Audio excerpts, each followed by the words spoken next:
Where did you?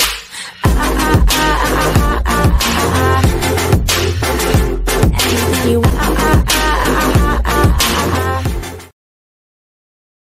Bitcoin BTC price crash is not due to SEC crackdown, says cryptocurrency attorney Stephen Palley. The cryptocurrency market is suffering a bloodbath since the start of November. Bitcoin BTC has fallen down by approximately 80% since its all-time high. Stephen Palley, a blockchain and virtual currency attorney, spoke on Bloomberg regarding the recent crash of the cryptocurrency market. Stephen alleged that ICOs are interesting while they lasted because people could start a business and get investment capital without having to worry about the securities that the IPOs were usually burdened with. According to him, ever since the crackdown by SEC, ICOs have drastically reduced. He added, "Don't think that the model ICO is completely gone now. But the US is not the only market in the world and securities laws are different elsewhere. So I don't think that we've seen the end of this, but what it's gonna look like in the United States, I'm not sure." He went on to speak about what the crackdown meant for Bitcoin and other cryptocurrencies and said that he is a believer in the blockchain technology and also believes in Bitcoin. Ali stated, "LSO, I would not write off Bitcoin, and I would not write off Ethereum, and these are very interesting technologies. And if we were to look at this in terms of investment, it's, some people have won a lot. Some people have lost a lot, but its technology itself remains interesting." Stephen Palley spoke about the decision by the Securities and Exchange Commission (SEC) on two cryptocurrency startups Paragon and Airfox that were hosting illegal ICOs. He said that SEC is not in the business of sending messages when it comes to enforcing companies that violate securities laws. He said, "If you look at the Paragon or Airfox orders that came out on Friday, what the SEC say is actually pretty common sense, which is just because it's newfangled technology doesn't mean that established security principles don't apply." He further added that these bold statements made by SEC are not the reason or the drop of Bitcoin's prices. Palley stated, "I'm not sure that there is necessarily any connection between recent SEC activity and the price of cryptocurrency. That may or may not be the case, but it's difficult for me to see a necessary cause or relationship."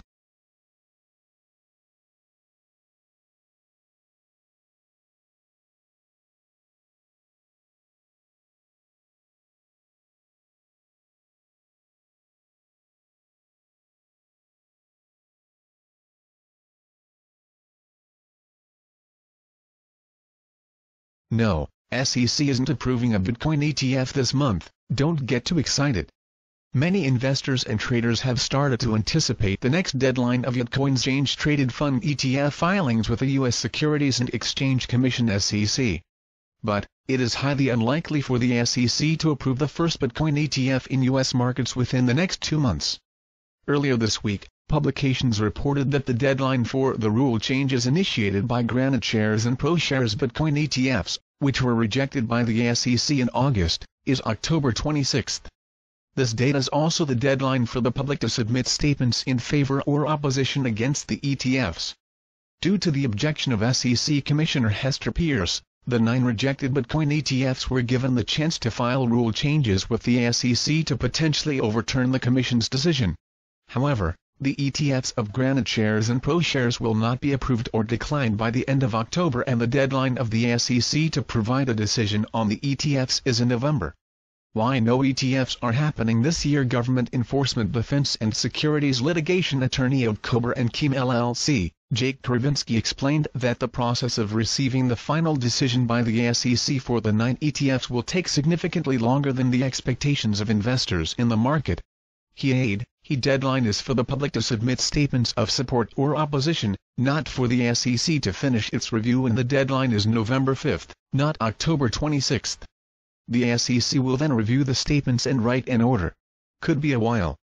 Previously, subsequent to the SEC's announcement to review the 9 ETFs again, Kravinsky emphasized that under existing regulations, any commissioner can request the SEC to re-evaluate ETF filings.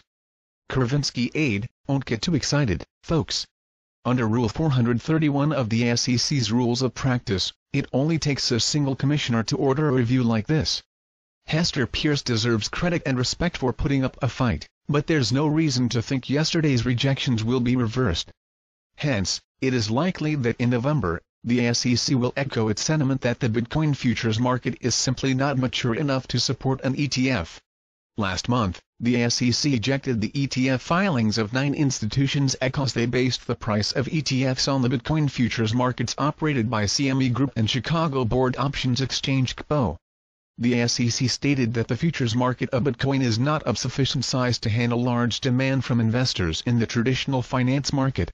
In the past 2 months, the futures market of Bitcoin has not changed in terms of structure, volume, and infrastructure.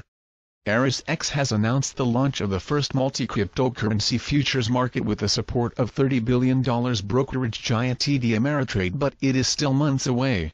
As such, if the ETFs still rely on the futures market as the base price of Bitcoin, then the SEC will deny the ETFs once again by the end of this year. The official document released by the SEC released on August 22 said, the ETFs have not met the requirement that a national securities exchange's rules be designed to prevent fraudulent and manipulative acts and practices.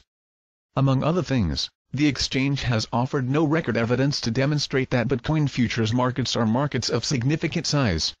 Hope is still there. Only for 2019 VanEck and CBOE Bitcoin ETFs are said to have the highest probability of being approved by the SEC. Both institutions have decades of a track record of compliance, security, and trust in the traditional finance sector, and the 2 ETFs are insured, protected, and audited. The final deadlines of the 2 ETFs are in early 2019 and thus, the first Bitcoin ETF is not likely to be approved by the Commission until early 2019.